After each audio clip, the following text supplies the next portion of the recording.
One of these fantasy passages came from Claude Opus 4.8.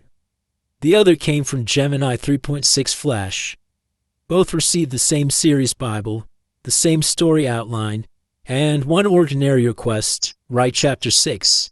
Neither received our Stop-Slop rules. Listen to the openings. Sample A. Not with pain. That was the thing Ryuv kept getting raw when he tried to describe it to himself. It wasn't pain, it was the opposite of pain. Sample B. The steel did not feel cold. The jade veins running through the dark, unpolished blade pulsed with a rhythm that wasn't a heartbeat, but something colder. Which is Claude, which is Gemini? Make your choice now, then we're about to scrub both of them. This is a craft demonstration, not a scientific benchmark. The models shared the same story materials, but they were not forced into the same word count or an identical scene by same brief. One draft ran much longer than the other. That is fine for our purpose. We are not crowning a winner. We are looking for what each model does by default when a writer gives it good context but no prose guardrails. First, I want you to hear enough of each passage for the pattern to accumulate. Sample A, untouched. By lunch, he was eating alone. He couldn't have said how it happened, which was a lie. He could have said exactly how it happened. He had just decided not to. Two of the guys from the edge of the card table, the ones who used to be too cool to sit with him and not cool enough to be spared themselves, drifted over with their trays. Then Priya, then a kid named Owen who narrated everything and had never once narrated Ryuv before. They wanted to hear about Marcus. They wanted him to do the voice, the two words, watch it. And he did the voice, and they laughed the good laugh, the one that was with you. And Ryuv sat at the loud, crowded end of the table where he had never sat, and felt the sun come through the high windows onto the back of his neck. He was funny. He had always been funny. Nobody had ever stayed long enough to find out.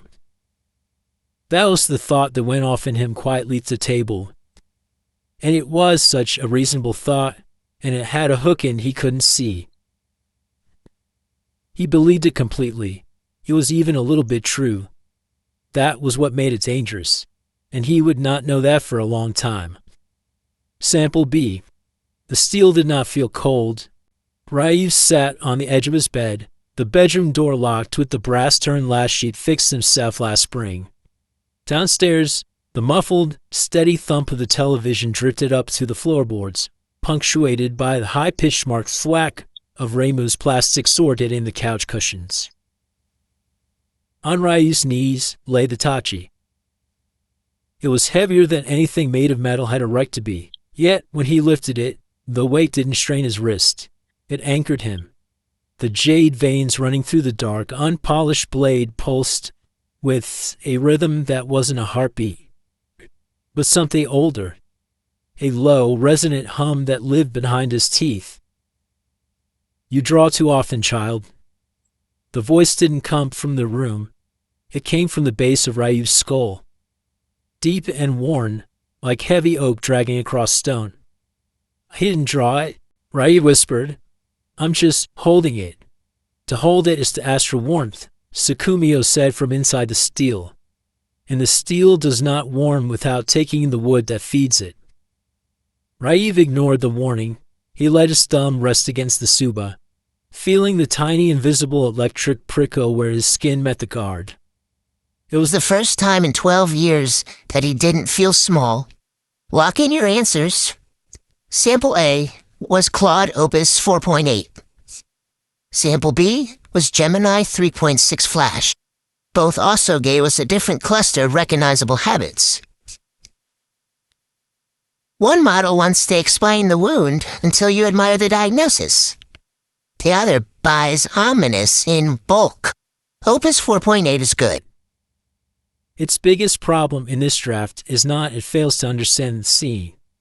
It understands the scene, shows you that it understands the scene, and then explains its understanding until the reader has nothing left to discover. The lunch passage already gave us the important evidence. Students carry their trays to Raiv.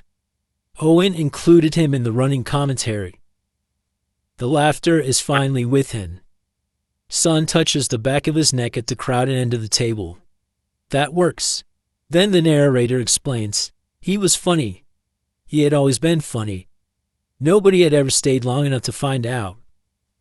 Then it explains again. It had a hook in it he couldn't see. Then it labels the future. That's what made it dangerous, and he would not know that for a long time. That is show and tell. More specifically, it is show, tell, restate, and forecast. Across the full Opus chapter, the comparison frame, the way, appears 17 times. The way weather waits. The way you see a slow ball. The way people look at him. One can sound good. 17 reveals the machinery. There are attractive lines in this draft. The problem is compulsive completeness. Opus keeps closing the loop after the reader has already arrived. Our rule is simple. Keep the strongest evidence. Remove the model's interpretation of its own evidence. Here is the scrub version. By lunch, Priya and 2 boys from the edge of the card table had carried their trays to Ryu's usual end. Owen arrived last, narrating Marcus's stumble with the breathless authority he reserved for basketball games. Do the voice, Owen said. Raiv lowered his voice half an octave. Watch it. Priya snorted milk through her nose. Owen folded over his tray, beating the tabletop with his palm. One of the boys stole 3 fries while Raiv watched, and then pushed the ketchup toward him. Again. Raiv did it again. Sunlight reached through the high cafeteria windows and warmed the back of his neck. Priya asked how Marcus had looked after he hit the locker. Like furniture had betrayed him. Owen choked on another mouth. They would have laughed yesterday, Raiv thought. They only had to look. Priya shifted her bag from an empty chair beside her. Raiv moved into it with his tray. Questions came from both sides now. Quick enough that he answered one over another and forgot to lower his voice. Owen asked for Marcus a 3rd time. Raiv gave him the performance louder.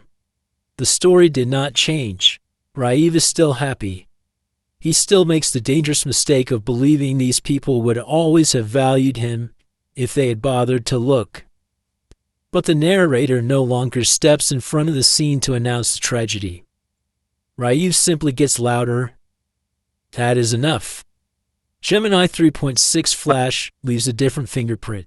I've used Gemini 3.5 Pro more heavily, and that model loves negative construction. It tells you what a thing is not before deciding what it is. This newer Flash control does the same thing repeatedly. The steel did not feel cold. It wasn't a heartbeat, but something older. The voice didn't come from the room. He didn't feel small. He hadn't shrunk, he had swung a fist. Negative construction is not automatically bad. A cluster turns it into the scene's main engine. Then come the first choice fantasy images. A low resonant hum that lived behind his teeth. Heavy oak dragging across stone. A single drop from the well at the bottom of the stomach. The air around them had grown unnaturally heavy. Some of those sound good. Good is not the same as specific. If the image could move into another fantasy book without changing clothes, it is portable prose. And portable prose is where repetition becomes a tell. The Stop-Slop method discards the first metaphor, tests the second, and digs for a third thought rooted in this character, this object, and this room.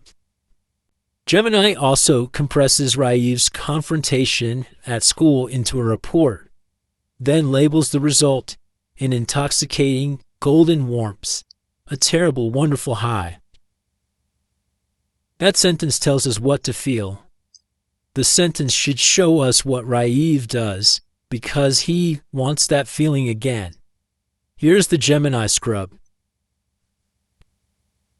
Hitachi wanted a denim over Ryu's knees. He sat on the edge of his bed behind the brass-turned latch he had repaired last spring. The television murmured below him. Every few seconds, Reimu struck the couch cushions with his plastic sword, adding his own clash of steel. Jade moved through the blade in hair-thin veins. Its pulse reached Ryu through the guard and set one molar humming. You draw too often, child. Sakumio's voice rasped at the base of his skull. I'm holding it. Holding it asked for warmth. Warmth eats. Ryu rested his thumb against the suba. A prickle gathered beneath the nail. At the gym fence that afternoon, Tyler had caught a fistful of his jacket and shoved him into the chain link. Ryu's shoulders struck first. His skull followed. The jade opened. Tyler's grip loosened. His sneakers scraped backward over the asphalt. The boy behind him glanced at Ryu's empty hands, then stepped clear of Tyler's shoulder. You let one thread of power remain. Tyler released the jacket. Ryu walked away with the fence still printed across his shoulder. Students gave his backpack clearance for the rest of the day. Between 4th and 5th period, Sarah shifted her books and opened a place at the library table. You can sit here if you want. Ryu sat. Sarah asked whether the night in his notebook had a name. The student beside her moved a pencil case so Ryu could set down his lunch. Now alone with Itachi, he pressed harder against the guard. The warmth climbed into his thumb. Reimu struck the couch again downstairs. Ryu kept his thumb on the guard until Sakumio said his name. We removed the golden high. We made him chase it. The models needed different scrubs, but the method stayed consistent. First, preserve the story. We kept Opus's social reversal, Owen's commentary, the shared laughter, and Ryu's happiness. We kept Gemini's repaired lock, the Tachi, Sakumio's warning, Tyler's retreat, and Sarah's open sea. Second, state what happens. Gemini said the steel is not cold. The scrub tells us the Tachi warns the denim over Ryu's knees. Third, trust the evidence. Opus tells us Ryu has always been funny and that his new belief is dangerous. The scrub lets him make people laugh, misread their attention, and grow louder. Fourth, reject the first portable metaphor. Ancient magic does not need heavy air, a bottomless well, or another vague darkness. It needs an effect only this blade can have on this child in this room.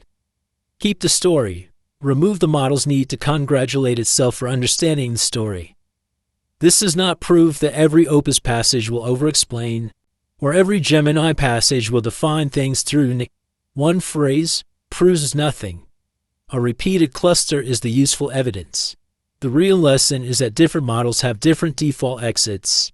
If you know which exit your model prefers, you know where to search first.